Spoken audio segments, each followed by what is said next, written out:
اونٹ دیوانہ ہو جائے تو سخت نقصان دہ ہوتا ہے۔ تو صحابہ کہتے ہیں کہ حضور جب داخل ہوئے تو ہم ڈرے کہیں حضور کو نقصان نہ پہنچا دے، کیونکہ وہ حضور کو دیکھ کے دوڑتا ہوا آیا، لیکن جو ہی وہ قریب آیا تو منظر عجیب تھا، اس نے اپنی پیشانی حضور کے قدموں میں رکھ دی اور سجدہ ریز ہو گیا۔ جب اونٹ کی اس محبت کو ہم نے دیکھا تو برجستہ کہا کہ نحن احق ان نسجد للنبی صلی اللہ علیہ وآلہ وسلم، حضور ہمارا بھی جی چاہتا ہے کہ ہم آپ کو سجدہ کریں۔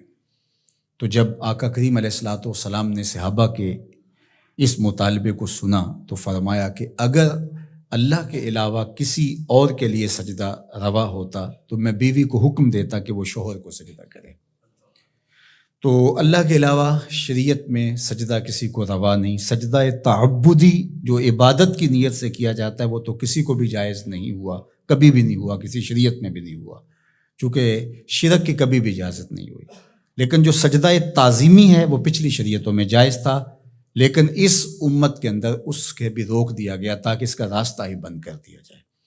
ایاک نعبد و ایاک نستعین،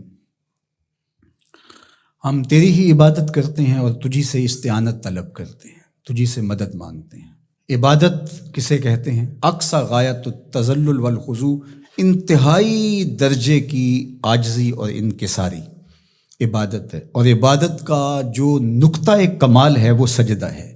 سجدے سے بڑھ کر عبادت کا کوئی روپ نہیں ہو سکتا، اور بندے کو سب سے زیادہ قربت رب کی سجدے میں ہی نصیب ہوتی ہے۔ تو ہماری عبادتیں اللہ کے لیے ہیں، اس لیے بندہ اس کے حضور کھڑے ہو کر کے عرض گزار ہوتا ہے کہ مالک میرا سر تیرے حضور جھکے گا۔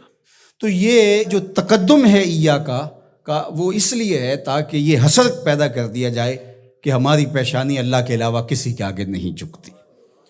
اچھا، اب یہاں ایاک اعبد بھی تو ہو سکتا تھا، لیکن نعبد ہے، اس لیے کہ بندے کو یہ سکھایا گیا کہ اپنی عبادت پہ ناز نہ کرنا، اپنی عبادت کو صالحین کی عبادت کے ساتھ جوڑ کے پیش کر کہ مالک جس طرح تیرے بندوں کے سر تیرے حضور جھکے ہوئے ہیں، میرا سر بھی ان کے ساتھ تیرے حضور جھکا ہوا ہے، ان کی عبادت قبول کرے گا تو ٹوٹی پھوٹی شکستہ عبادت میری بھی قبول فرما لینا۔